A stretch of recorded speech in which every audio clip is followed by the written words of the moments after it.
ہر قسم کے روحانی جسمانی مسائل اور وظائف کے لیے پیر اقبال قریشی چینل کو سبسکرائب کریں۔ پیر اقبال قریشی۔ بسم اللہ الرحمن الرحیم۔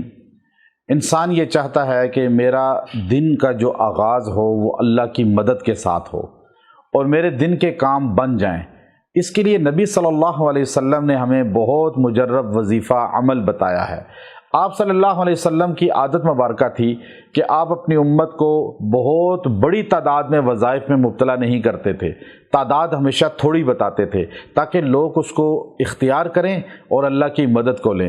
ہمارے ہاں معاشرے میں ایک بہت بڑا رسم بن چکی ہے کہ ہر بندہ وظیفہ اتنا لمبا بتاتا ہے اور لوگ اتنی بڑی تعداد میں وظائف بیٹھ کے کرتے رہتے ہیں کہ اکثر وہ یا تو دماغ کی کمزوری کا شکار ہو جاتے ہیں یا وہ اس حالت میں چلے جاتے ہیں کہ وہ تھک کر بالکل وظائف سے متنفر ہو جاتے ہیں۔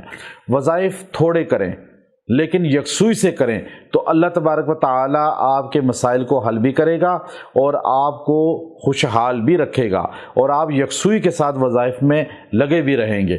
اب آپ دیکھیے نبی علیہ السلام نے صحابہ کو فرمایا کہ جو انسان صبح فجر کی نماز کے بعد، یعنی فجر کی نماز تو پڑھنی ہے، اس کے بعد سورہ یاسین پڑھ لیتا ہے، سورہ یاسین پڑھ لیتا ہے، سورہ یاسین پڑھ کے دعا کرتا ہے، اس کے پورے دن کے کام اللہ تبارک و تعالی اپنے ذمہ لے لیتے ہیں، گویا کہ حل ہو جاتے ہیں۔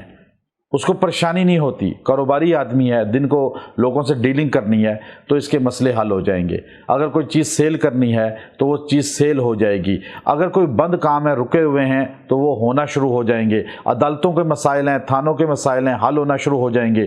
تو گویا کہ کوئی بھی کام ہے، یہ نہیں آپ علیہ السلام نے فرمایا کہ آپ کا فلاں مسئلہ حل ہو جائے گا، بلکہ فرمایا ہر حاجت پوری ہو جائے گی۔ گویا کہ جو سورہ یاسین کو صبح کے ٹائم پڑھ لے گا اور پڑھ کے دعا کر کے گھر سے نکلے گا، یا گھر میں بیٹھا بھی ہے نہیں بھی جاتا کہیں، پڑھ کے دعا کر لے گا، اللہ اس کے دن کے مسائل کو حل فرما دیں گے اور انشاءاللہ اس کو اپنے ساتھ اللہ کی غیبی طاقت اور قدرت نظر آئے گی کہ اس کے ہر کام میں معاونت فرشتے فرمائیں گے۔ انسان کو وہ عمل خاص طور پہ اختیار کرنے چاہیے جو ہمارے نبی علیہ الصلاۃ والسلام کی زبان سے امت کو منتقل ہوئے، ان کی تاثیر تیر بہدف ہوتی ہے، اور ہر مرد عورت نبی علیہ السلام کا امتی ہے اور حضور علیہ الصلاۃ والسلام سے نسبت ہے اس کی، ساروں کو ان چیزوں کی اجازت بھی ہوتی ہے۔ وآخر دعوانا ان الحمد للہ رب العالمین۔